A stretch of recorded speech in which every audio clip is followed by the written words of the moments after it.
더하십시오. 사랑은 완전하게 묶는 띠입니다. 골로새서 3장 14절.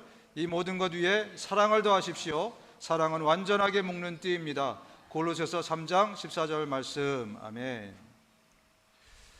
여러분, 교회를 안 다니는 사람들이, 교회 밖에 있는 사람들이 교회를 생각하면 가장 먼저 떠오르는 단어, 그게 바로 이 사랑이라는 단어일 겁니다. 그죠?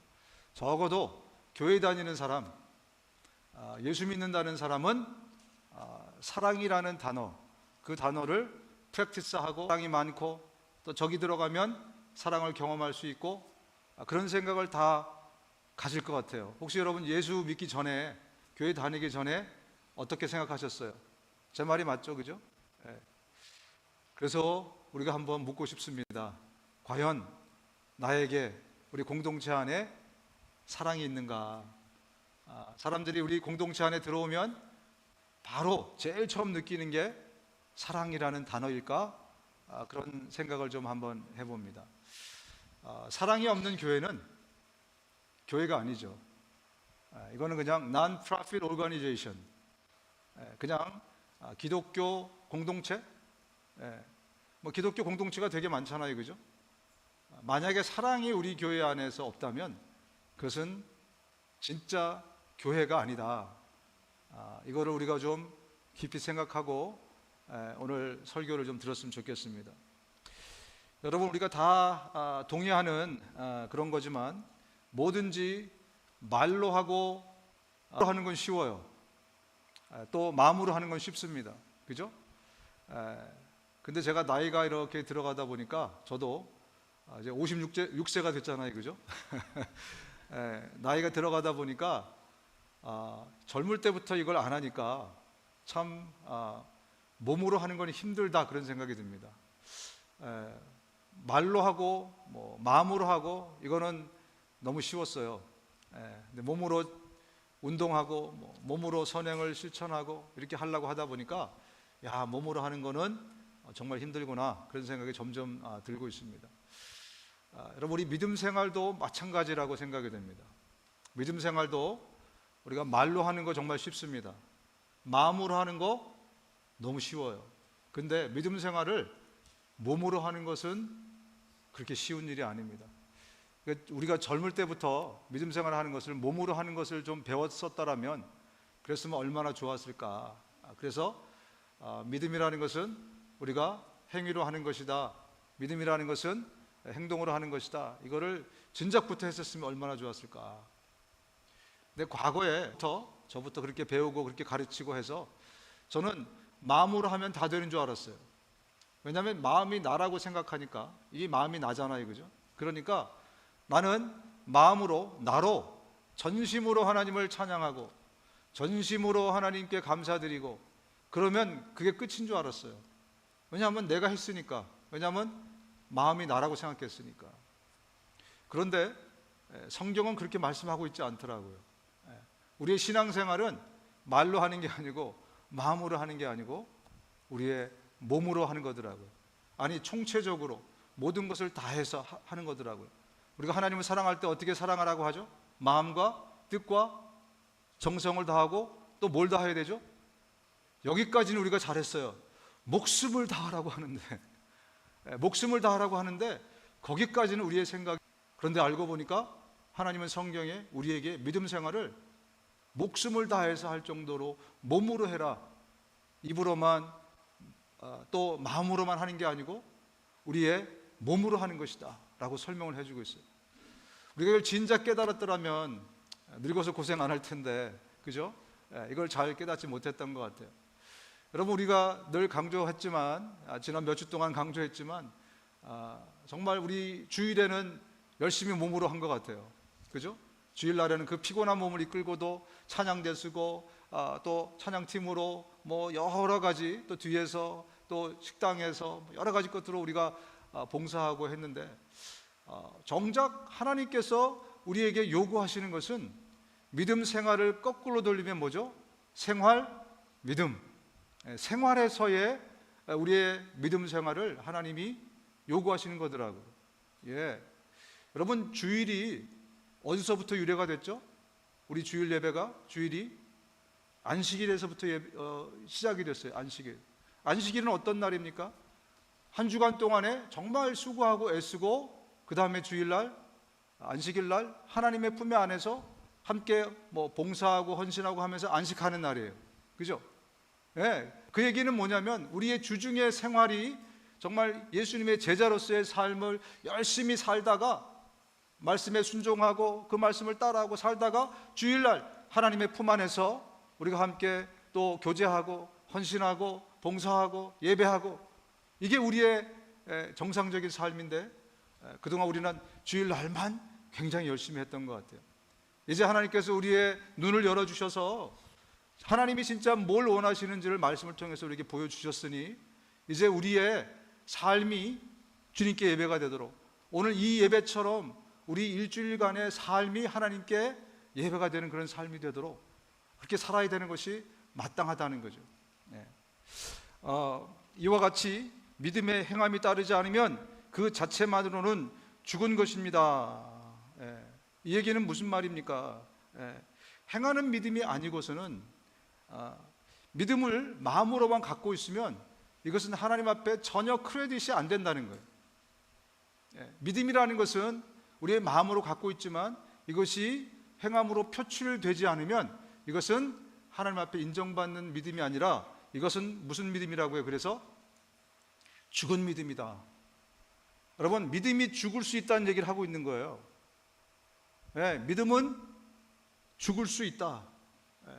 혹시 내 믿음은 한번 받은 이 믿음을, 은혜로 받은 이 믿음은 죽지 않는다, 불로장생한다 라고 생각하셨던 분들이 계시다면 다시 한번 보시기 바랍니다.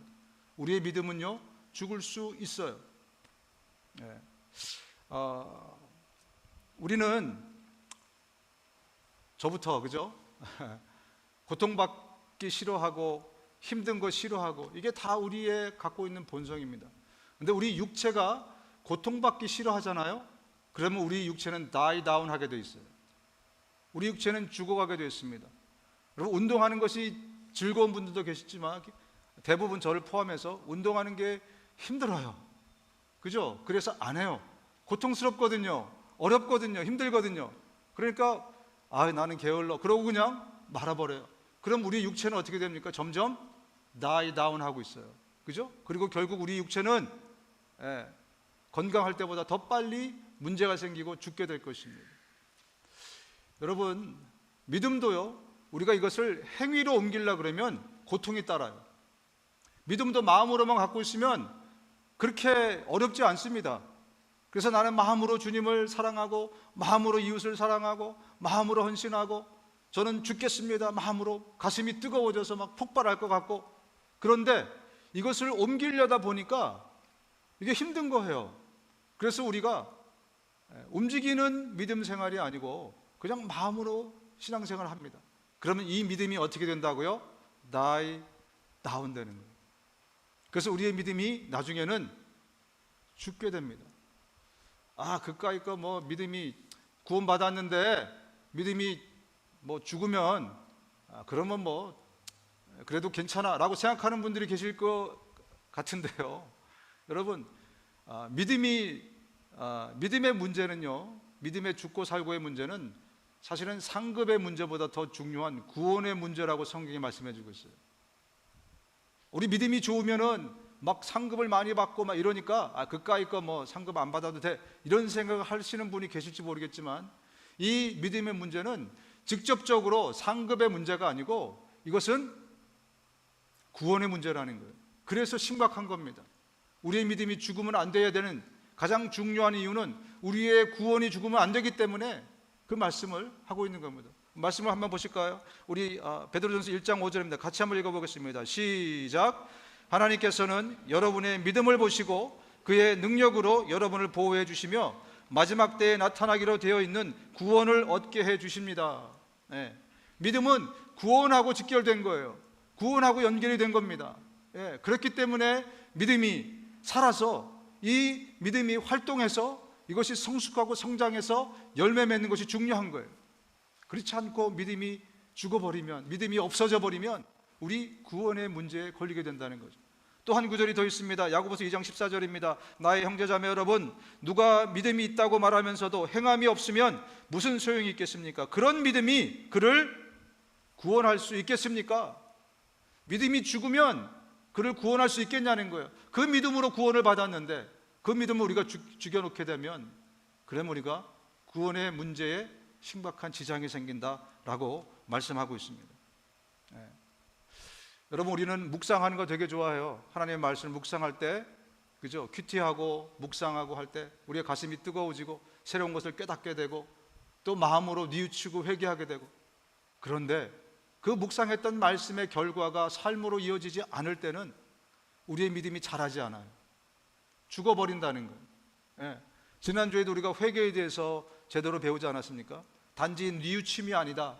회개라는 것은 뉘우침의 단계는 가룟 유다까지는 그래요. 그죠? 그러나 베드로의 회개가 진짜 회개인 것을 우리가 알게 되었습니다. 이렇듯 믿음 생활에서 보면 하나하나 조목조목 따져보면 행함과 연결되지 않은 것이 하나도 없는데 그 중에 제일 중요한 게 바로 이 믿음 생활을 하면서 행함으로 움직여 가는 거라는 거예요.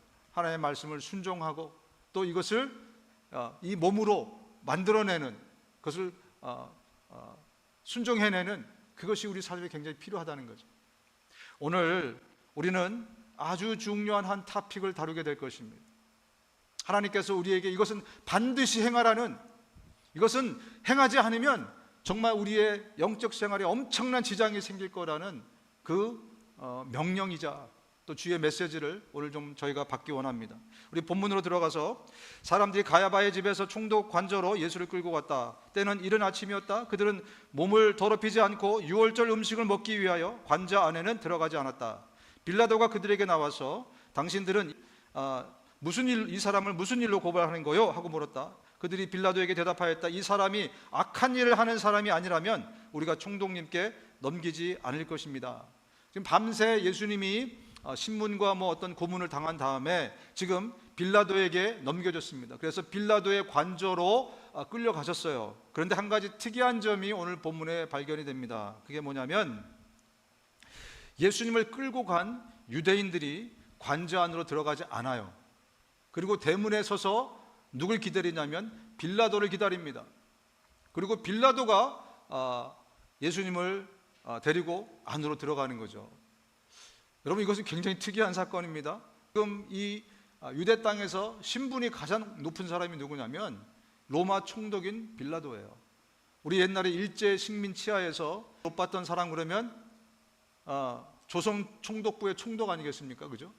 그런 것처럼 지금 식민지하에 있는 이 사람들에게 빌라도는 신분상 가장 높은 사람인데 지금 어떻게 하죠?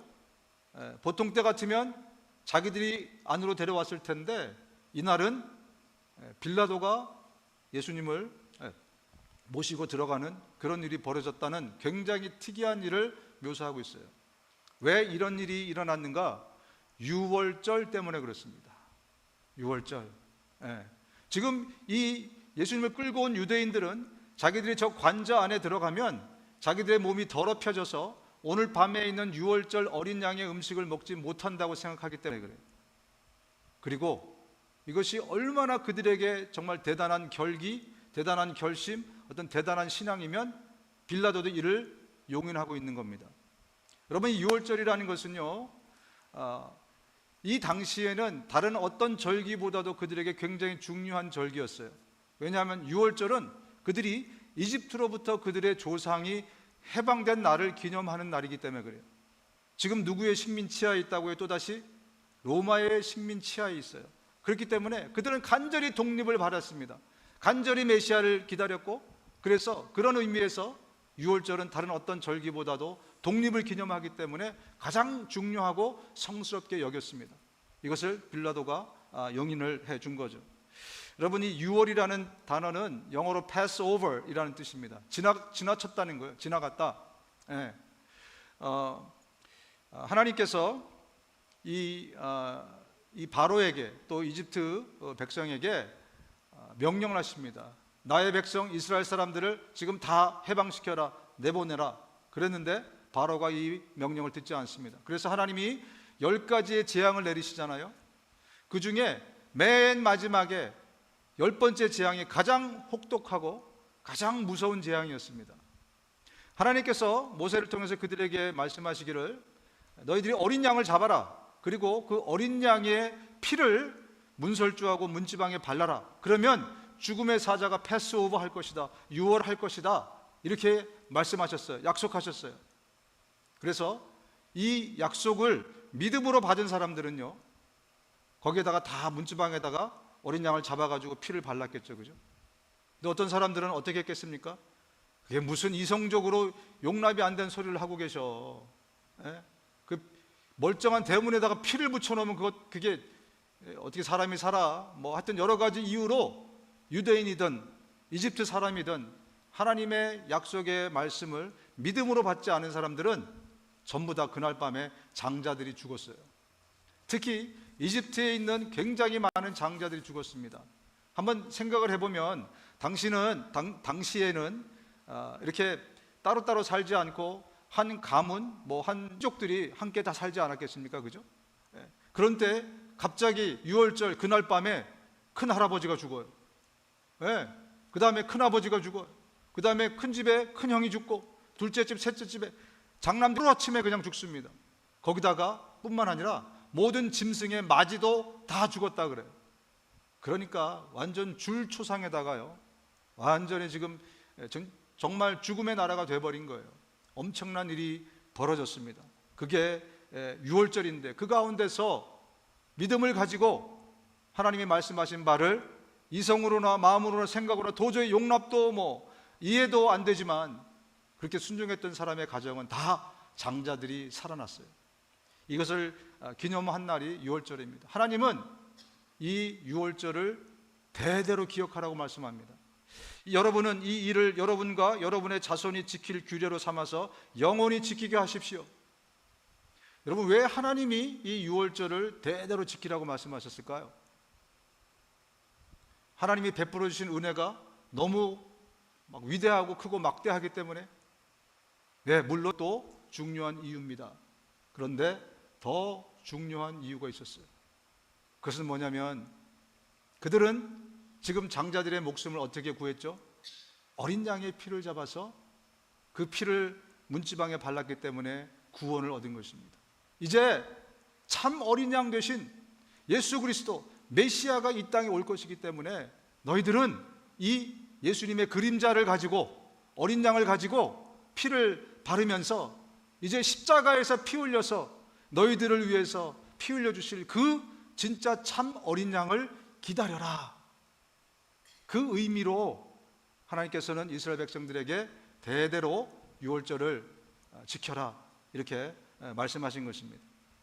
여러분, 2000년 전에 우리 주 이 땅에 참 어린 양으로 오셨어요. 그분이 십자가에서 피 흘리셔서 저와 여러분들의 모든 죄를 대속해 주셨습니다.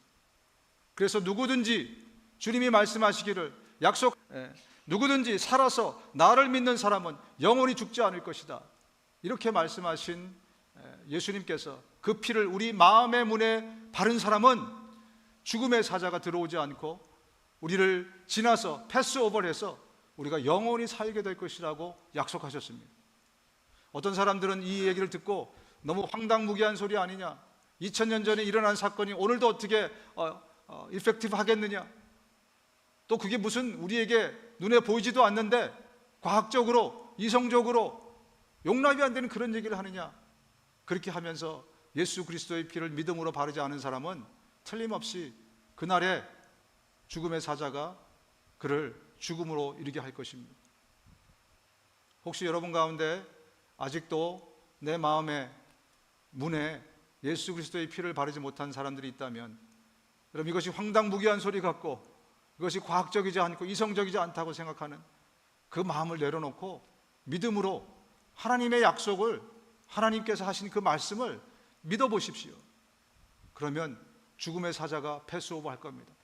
하나님의 말씀을, 약속을 패스오버 하지 마시고 하나님의 그 말씀을 순종해서 죽음의 사자가 패스오버 할 수 있도록, 그렇게 할 수 있도록 하시기를 주님의 이름으로 축원합니다. 오늘 본문을 보면요, 이 유대인들이 얼마나 좀 자가당착, 자기 모순에 지금 살아가고 있는지 우리가 좀 확인해 볼 수 있습니다. 먼저는요, 지금 이 사람들이 빌라도의 관저에 들어가지 않는 이유가, 내가 관저에 들어가면 내 몸이 더러워져서 오늘 저녁에 유월절 음식을 못 먹기 때문 아니겠습니까? 이 사람들의 생각에는 저기는 이방인들이 두글두글, 죄인들이 두글두글 하기 때문에 그 관저로 들어가면 몸이 더럽혀진다는 거예요. 근데 오늘 본문을 잘 보면 이 사람들이 지금 끌고 온 예수님을 빌라도에게 뭐라고 소개하죠?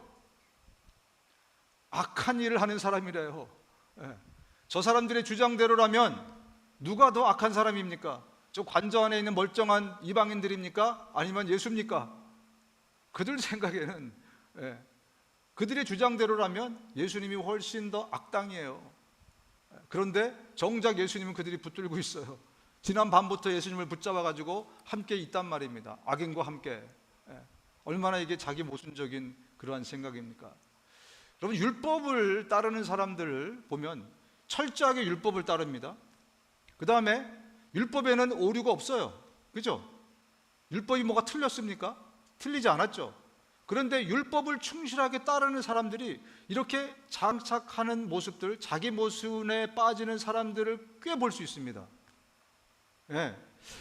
이것뿐만이 아니라 더 영적인 시각으로 보면 어처구니 없는 일을 그들이 지금 하고 있는데요, 지금 오늘 저녁에 저들이 먹으려고 하는 게 뭐죠?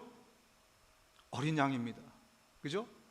자기들의 목숨을 구해준, 조상들의 목숨을 구해준, 그래서 그 어린 양은 오늘 저녁에 먹으려고 합니다. 그런데 그들이 지금 죽이려고 하는 예수가 누구시죠? 진짜 어린 양인 거예요.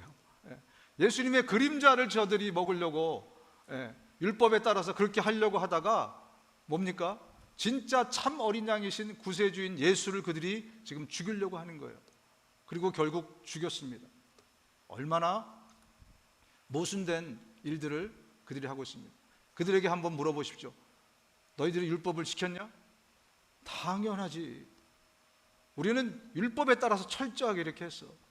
그런데 율법을 지켰는데 결과는 뭐죠? 하나님과 점점 멀어지는 결과를 낳아요. 이거 아이러니 아닙니까, 여러분? 이거 우리가 좀 해결해야 될 문제가 아니겠어요? 도대체 왜 뭐가 문제인가? 여러분, 바울 같은 경우도 그렇잖아요. 바울이 그리스도인들을 핍박했을 때 그가 그 핍박의 근거를 가진 게 뭐였습니까? 자기 의였습니까? 자기 생각이었어요? 아니죠. 율법이었습니다. 그런 율법을 들이대면서 율법에 근거하면 예수는 악당인 거예요, 그야말로. 그죠? 그래서 그런 율법을 충실히 따른다고 따랐는데 예수님이 그에게 뭐라고 말씀하십니까? 사울아, 사울아, 너는 어찌하여 나를 핍박하느냐? 가시돋친 채찍을 발길로 차면 너만 아플 뿐이다. 지금 네가 자가당착에 빠져 있어. 너만 모순이야. 사울이 뭐라 그래요? 아니 예수님, 저는 하나님이 주신 율법을 그대로 나는 순종했는데 왜 점점 하나님하고 멀어진다는 말입니까? 이렇게 대답하지 않겠어요? 도대체 이게 어디서 뭐가 어떻게 문제가 된 건가?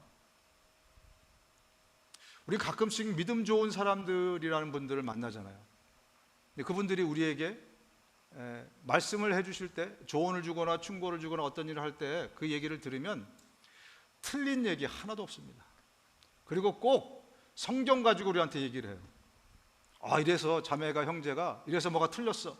그러면서 그들의 근거는 1.1획도 틀림없는 하나님의 말씀을 가지고 나에게 들이댑니다. 근데 내가 받는 것은 상처예요. 그런 경험 없으세요? 저만 있나? 그렇죠? 참 아이러니해요. 여러분, 교인끼리 싸울 때 주먹으로 싸웁니까? 말씀으로 싸웁니까? 주먹으로 싸우는 교인은 내가 본 적이 없어요. 근데 다 하나님의 말씀을 가져갖고 서로 싸워요. 객관적으로 내가 여기 있고 A, B가 싸우는데 들어보면 양쪽 다 틀린 말씀은 하나도 없습니다. 근데 이 전체적으로 내가 볼 때 덕이 안 돼요. 하나님이 기뻐하실까? 그럼 아닌 것 같고, 도대체 누가 옳은 거야? 이런 생각도 들고, 왜 싸우지? 그런 마음도 들고. 우리가 이 문제를 풀어야 되지 않겠습니까? 하나님의 말씀은 어떤 말씀입니까? 모든 성경은 하나님의 영감으로 된 것으로 교훈과 책망과 바르게 함과 의로 교육하기 유익합니다. 성경은 하나님의 사람을 유능하게 하고 그에게 온갖 선한 일을 할 수 있게 하는 것입니다. 성경은요, 우리의 삶에나 생각에나 모든 것의 기준이고 1.1획도 오류가 없는 그런 하나님의 절대적인 것이 하나님의 말씀이에요. 그렇다면 말씀에는 오류가 없는데 도대체 어디에서 문제가 생겨서 그 결과가 때로 참담한 결과로 이어지는가? 그것은 바로 적용에 문제가 있습니다. 적용과 적용하는 사람의 문제입니다. 하나님의 말씀이라도 이것이 전혀 오류가 없는 말씀인데 적용을 잘못하면 이것은 굉장한 오류로 결과가 주어집니다. 예수님이 이것을 잘 설명해 주고 계십니다. 여러분, 이 율법의 시대에 예수님이 오셨습니다. 그들이 율법하면 곧 하나님 그렇게 철저하게 믿었기 때문에 율법은요 그들의 삶의 모든 것들의 기준이었어요. 율법 중에서 가장 중요한 율법 한 3개를 꼽으라 그러면 그 중에 하나가 안식일이 들어갑니다. 안식일은 너무너무나 철저하게 그들이 생각하고 지켰기 때문에 오늘날까지도요, 지금 우리 주의시 아주 그 보수적인 주의시들을 만나게 되면요, 토요일 날이 오기 전에 그들이 스위치를 켜놓습니다. 스위치 하나 올리는 것도 노동이기 때문에 안식일을 어기는 거예요. 또 엘리베이터도요, 그런 아파트에 살아보신 분은 아실 거예요. 미리 다 조작을 해가지고요, 저절로 토요일이 되면 이렇게 써요. 왜냐하면 이거 누르는 것도 뭐죠? 안식일을 어기는 거예요. 오늘날까지도 철저하게 그들이 지키는 사람이 있을 정도로 안식일은 그들에게 정말 절대적인 것이었어요. 그런데 말입니다, 예수님이 어느 안식일 날 일부러 제자들을 데리고 남의 밀밭 사이로 들어가십니다. 그리고 나서 거기서 밀을 까가지고 호호 불면서 밀을 까서 잡수세요. 예수님이 일부러 그렇게 하십니다. 왜? 안식일이 무엇인지 제대로 그들에게 가르쳐 주시기 위해서 그렇게 하신 것입니다. 이 장면을 본 그 사람들이 어떻게 했겠습니까? 득달같이 바리새인들한테 달려가서 바리새인들에게 고발을 합니다. 그랬더니 그들이 달려와서 말합니다. 보십시오, 당신의 제자들이 안식일에 해서는 안 되는 일을 하고 있습니다. 여러분, 거짓말입니까? 참말입니까? 그들이 지금 이렇게 판단하고 정죄했잖아요, 그죠?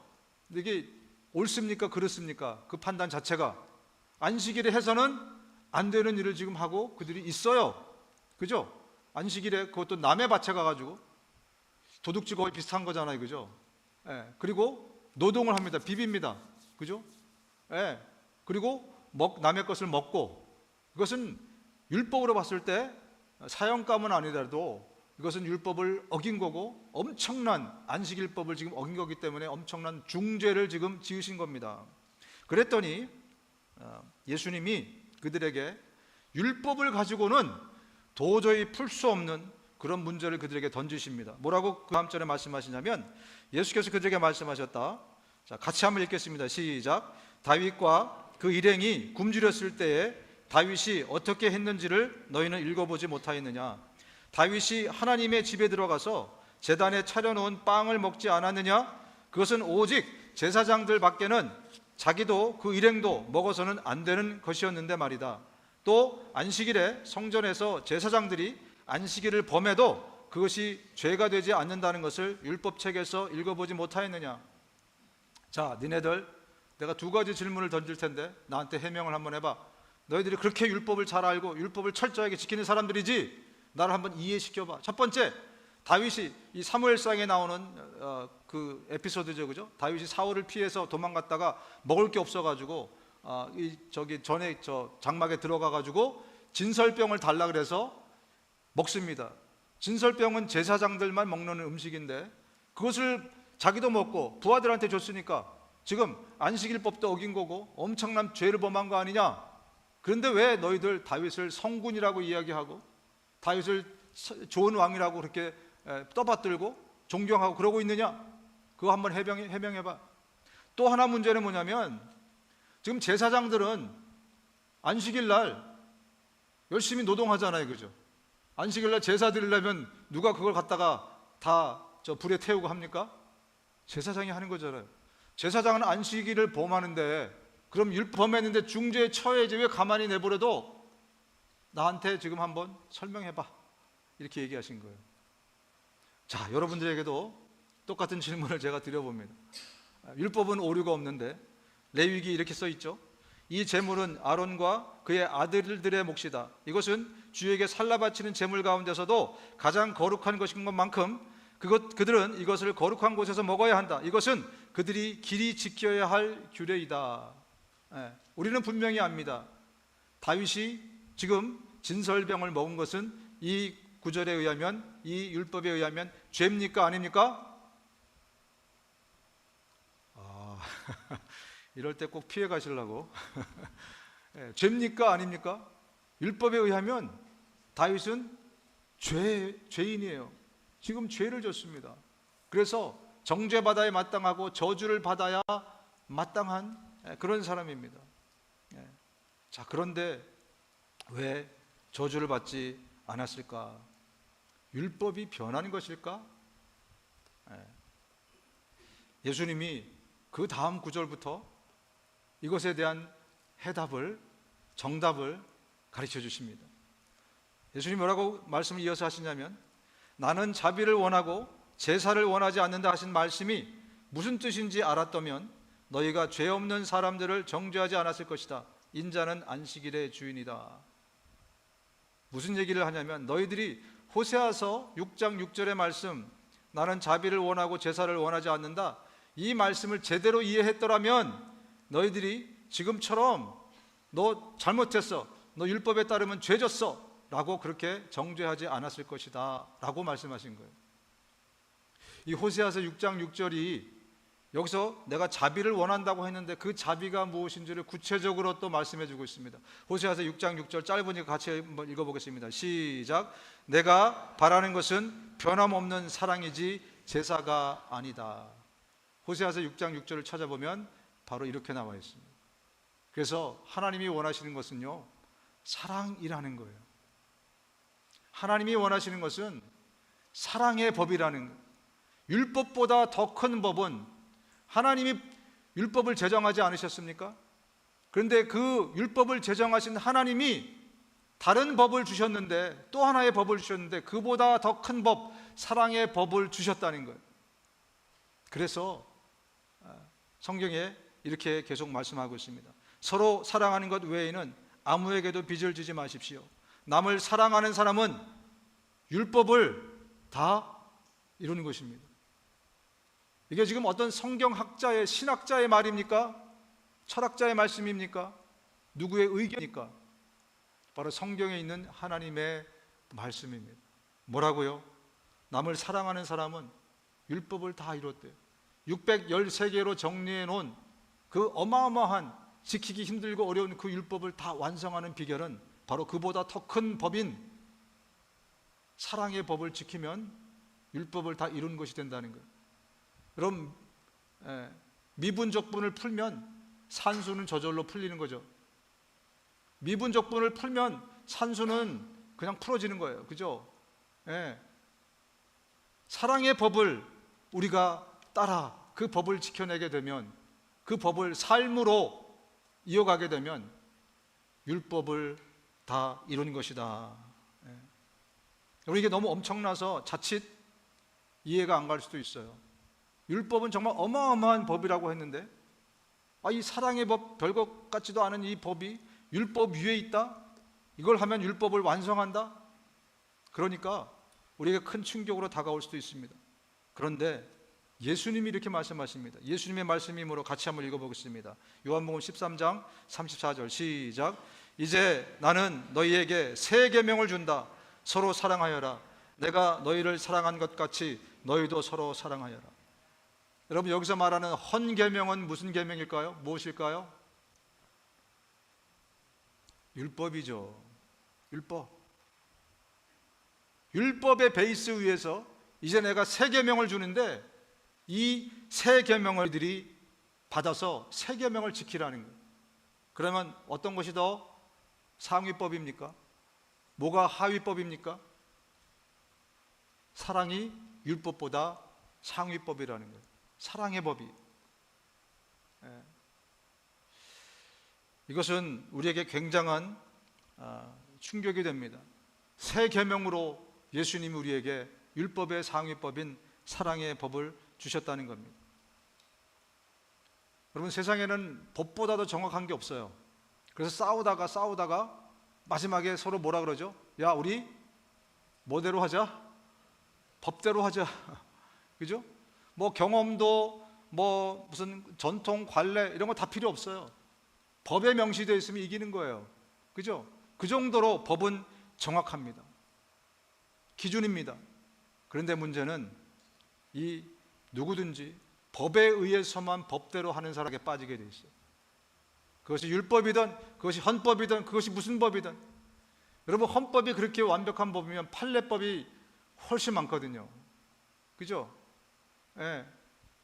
누구든지 법대로 하는 사람은 겉으로 볼 때는 바르게 행하는 것 같고 또 옳은 일을 하는 것 같고 틀리지 않은 것 같은데 반드시 율법이든 그 어떤 법이든 자가당착과 자기 모순에 빠진다는 것을 오늘 성경이 우리에게 가르쳐주고 있습니다. 그래서 그 법보다 더 상위법인 무슨 법을 주셨다고요?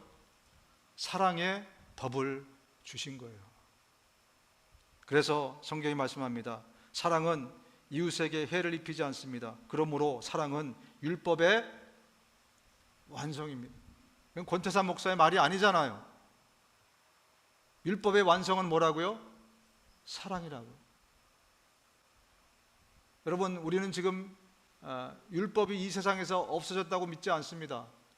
그렇죠? 몇 가지 율법 중에서 몇 가지를 예수님 때문에 완성되어졌기 때문에 십계명은 여전히 우리가 지켜야 되는 정말 중요한 법이고 613개의 법 중에 예수님 때문에 완성된 법이 아닌 다른 법들도 우리가 반드시 그리스도인들이 지켜야 될 너무너무 중요한 신앙의 법입니다. 그런데 이 법을 온전케 하고 완성하는 것은 바로 사랑의 법이라는 거예요. 예전에 한 20년 전쯤인가요?